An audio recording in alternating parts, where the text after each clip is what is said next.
இப்போது எல்சிஎம் ஹெச்எஸ்எஃப்பில் இன்னொரு கொஷின் பார்க்கலாம். இப்போ 2 நம்பரோட எல்சிஎம் வந்து 48ன்னு கொடுத்துட்டாங்க. எல்சிஎம் வந்து 48ன்னு கொடுத்துட்டாங்க.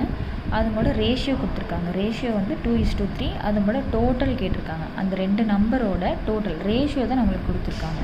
ஸோ நம்ம இப்போ என்ன கண்டுபிடிக்கணும்னா, ரேஷியோங்கிறங்காட்டி இதை வந்து 2xன்னு வச்சுக்கலாம், இதை வந்து 3xன்னு வச்சுக்கலாம்.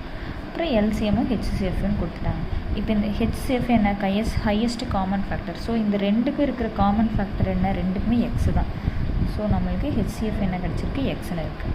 ஸோ இதை வச்சு என்ன பண்ணணும்னா 2x × 3x =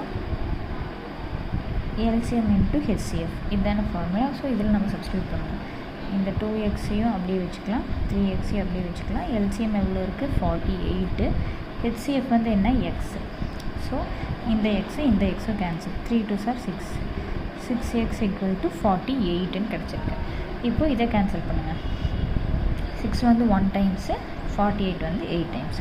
ஸோ நம்மளுக்கு என்ன கிடச்சிருக்கு, எக்ஸோட வேல்யூ கிடச்சிருக்கு 8ன்னு. இதில் வந்து நம்மளுக்கு என்ன கேட்டிருக்காங்க, டோட்டல் தான் கேட்டிருக்காங்க. ஸோ இதில் சப்ஸ்டியூட் பண்ணணும்.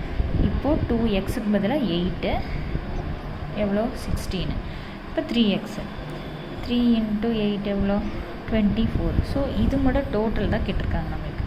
ஸோ 10 40. நம்மளோட இந்த 2 நம்பரோட டோட்டல் வந்து என்ன கிடச்சிருக்குன்னா நம்மளுக்கு 14 கிடச்சிருக்கு. ஸோ இதுதான் ஆன்சர்.